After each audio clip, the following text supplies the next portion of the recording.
Halo,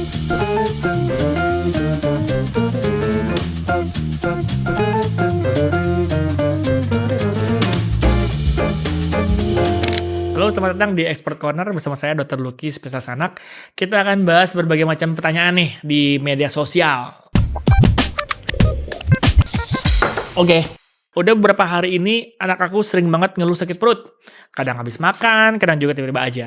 Aku jadi bingung nih, sebenarnya mah alergi makanan atau cacingan ya? Lagi naik nih, cacingan. Oke, permasalahan nyeri perut itu banyak banget penyebabnya. Perut kita banyak nih ya kan, ada kulit, ada otot, ada lemaknya, ada saluran cerna, ada saluran reproduksi, itu banyak banget. Dan setiap gejalanya itu beda-beda.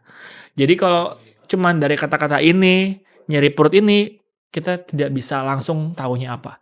Bagaimana cara kita tahu nih penyakitnya apa, gitu, sakit perutnya apa, maka perlu wawancara. Jadi kalau ada kayak gini dan nyeri perutnya mengganggu, jangan mikir-mikir nih apa, biar dokter anaknya yang mikir. Jadi silakan ketemu dokter anak kesayangan, biar dicari penyebabnya apa. Penyebabnya ketahuan, lalu pengobatannya gimana. Itu tugas dokter anak. Oke, masuk pertanyaan kedua. Anak aku sudah makan 3 kali sehari plus cemilan, tapi masih bingung nih. Perlu nggak sih dikasih vitamin tambahan? Oke, kalau kita ngomongin definisi, vitamin itu adalah mikronutrisi. Dia ada vitamin A, B, C, D, E, K. Banyak nih vitamin. Apakah perlu vitamin? Perlu. Nah, pertanyaan sebenarnya bukan apakah perlu divitamin? Enggak. Anaknya perlu diberikan suplementasi vitamin enggak? Suplementasi itu kita berikan kalau dari makanannya itu tidak bisa mencukupi kebutuhan vitaminnya. Baru ditambahin suplementasi vitamin. Jadi kalau anaknya sudah makan 3 kali sehari plus cemilan, di mana makanan tersebut sudah banyak, ada vitamin A-nya, vitamin B-nya, vitamin C-nya, vitamin K-nya, dan bervariasi, berarti tidak perlu suplementasi. Ada beberapa memang vitamin yang direkomendasikan karena lumayan tinggi angka kekurangannya. Satunya adalah vitamin D. Nah, kalau di luar itu apakah perlu? Silakan konsultasi dulu ke dokter anak biar tahu nih perlu atau enggak. Jangan sampai dikasih vitamin, ternyata nggak ada gunanya. Ya, silakan konsultasi dulu ke dokter anaknya. Oke, pertanyaan berikutnya. Anak lagi GTM banget, tiap suap ditolak mulu. Ada yang pernah ngalamin? Solusinya apa ya biar mau makan lagi? Oke, kalau GTM ini banyak banget penyebabnya. Tapi tahu nggak? Penyebab yang paling sering, sampai 80% anak yang mau makan, itu cuma satu. Apa? Salah cara pemberian makan. Kita harus tahu dulu, anaknya bener nggak cara ngasih makan? Yang mana sih cara ngasih makan yang bener? Pegangnya. Pegang namanya feeding rules. Gimana dengan lingkungannya, gimana dengan prosedurnya, bagaimana dengan cara pemberiannya. Itu harus diikutin semuanya tuh. Bukan cuma anaknya tidak makan 2 jam sebelumnya, makan 30 menit, jangan dikasih makan setelah 2 jam. Bukan itu aja. Banyak banget. Lingkungannya harus netral, tidak ada pemaksaan, dorong untuk makan sendiri. Itu dulu yang dibenerin. Karena kebanyakan penyebab anak mau makan adalah salah cara pemberian makan. Kalau sudah yakin benar feeding rules-nya, sudah konsisten feeding rules-nya, masih nggak mau makan, maka saatnya ketemu profesional. Ketemu dokter anak, dicari penyebabnya apa. Karena bukan cuma feeding rules aja, jangan ada yang lain. Bisa kekurangan zat besi, bisa ISK, bisa kelainan oromotor, banyak. Tapi dibenerin dulu feeding rules-nya, baru ketemu dokter anak. Oke? Bayi aku sudah 8 bulan, tapi belum bisa merangkak. Normal nggak ya? Ada nggak ya anak juga begitu?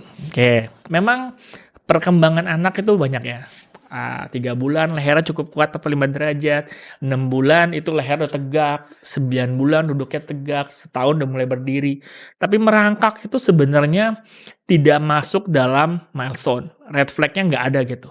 Ada anak yang normal tidak merangkak. Ada juga anak yang bermasalah perkembangannya kalau dia tidak merangkak. Jadi kalau anak 8 bulan dia belum merangkak, mungkin aja normal. Tapi bisa juga anaknya nggak normal. Karena ada juga anak normal yang skip merangkaknya. Jadi jangan cuma ngeliat dari merangkaknya, lihat milestone yang lain, ada red flag atau enggak. Tahu dari mana maksudnya red flag? Ada di buku KIA, tinggal dibuka aja. Oke?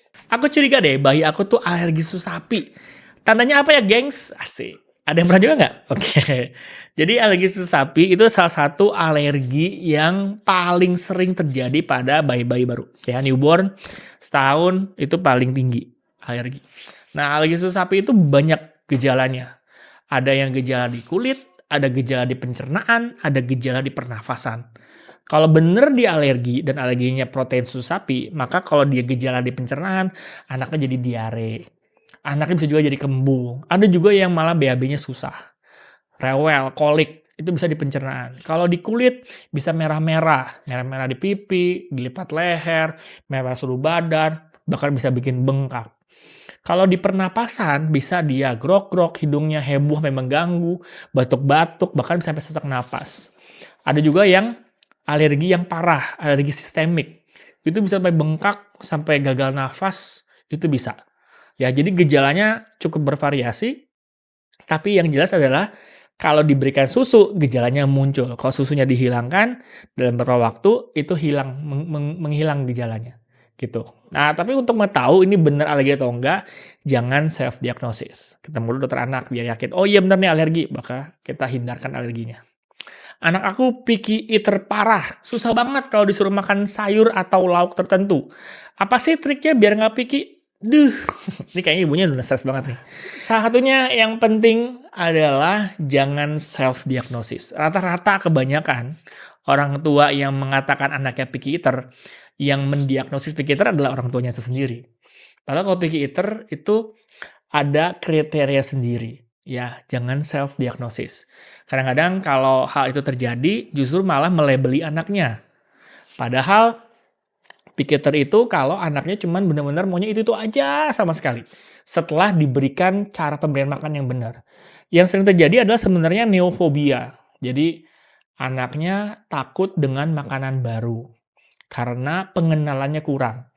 Jadi kalau kita baru kenalkan makanan baru ke anak, sangat normal untuk menolak makan dulu. Karena apa? Karena belum kenal dengan makanannya. Secara teori untuk mengenalkan makanan baru, itu bukan sekali dua kali anaknya bakal hap. Itu perlu 15 kali pengenalan makanannya. Jadi oleh karena itu, kalau anaknya baru 1 kali dicobain nggak mau, 2 kali nggak mau, jangan mendiagnosis sendiri anaknya picky eater. Kenalkan terus secara netral sampai 15 kali. Ibu yakin deh pemberiannya benar, secara netral 15 kali masih nggak mau makan, saatnya ketemu dokter anak. Apakah benar anak saya picky eater atau selective eater? Beda lagi tuh diagnosisnya. Oke, terima kasih sudah menonton Expert Corner. Saya Dr. Lucky Spesialis Anak. Sampai ketemu di seksi berikutnya. Oke.